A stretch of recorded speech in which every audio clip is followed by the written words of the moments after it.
he called me and said, what do you think about a white writer writing about black history?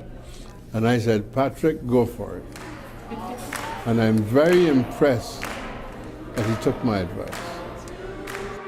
It's fitting that I Got Home in Gloryland should be brought to this place and in this time. In this very room, Frederick Douglass spoke out against the bondage of which he had so intimate and dreadful a personal connection. George Brown of the Globe began the Anti-Slavery Society of Canada in this room at just about this time in 1851.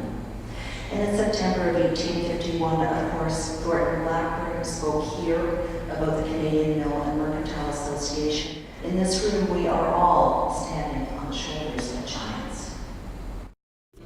It might be that you might perhaps be too young to know the historical basis for my statement, but in the 60s, there was a man in America, now dead unfortunately, by the name of William Styron, who published a book, I think it won the Pulitzer, a book about Nat Turner, The Confessions of Nat Turner.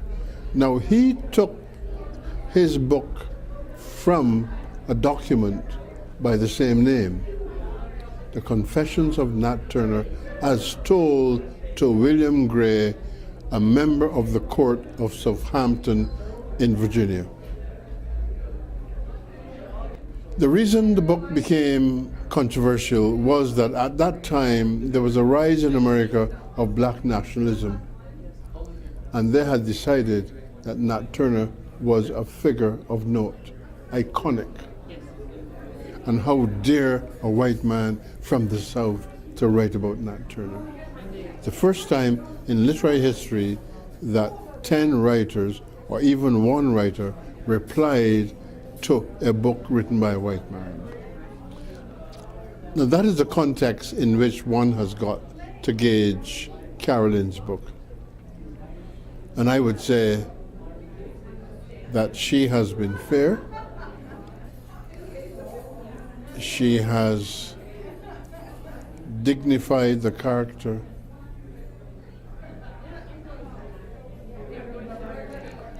of the escaped ex-slave. She has imbued the character with a certain amount of dignity.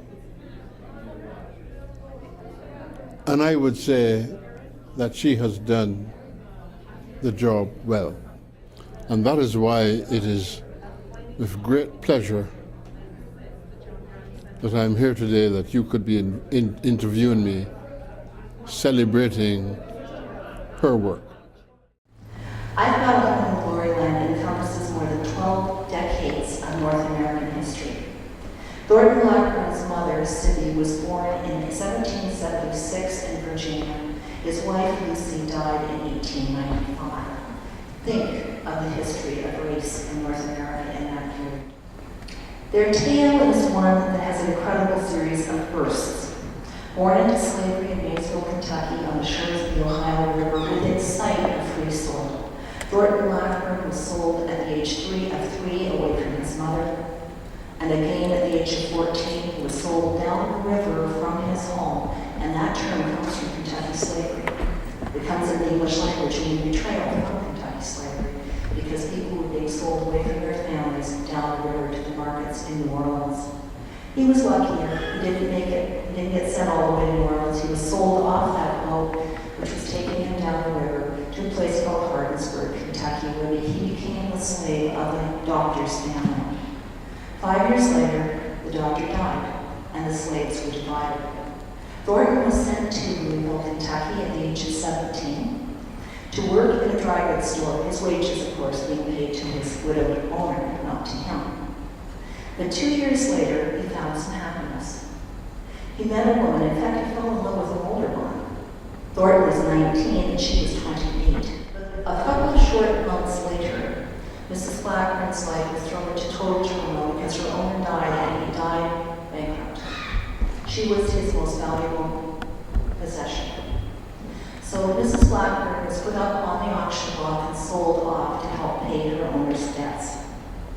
She faced a most uncertain future, for lovely slave women from Kentucky were often found themselves sold at very high prices in the specialized markets of New Orleans and Natchez under the hill that catered to the courtesan and prostitute trade. I think it was to save his wife from that fate that Thornton carried her away just 11 days after her sale. They escaped from the very banks of the Ohio, convincing the captain of the ship that they were free. They were carried up to Cincinnati and set their first foot on free soil on 4th of July, 1831. They were jailed in Canada pending their extradition hearing.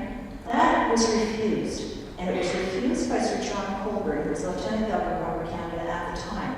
What he said was he would not return them to the United States. He would not do that because the punishment for which they would receive in the United States would be more severe than it would be on Canadian soil. They would be slaves for life, and that couldn't happen in Canada.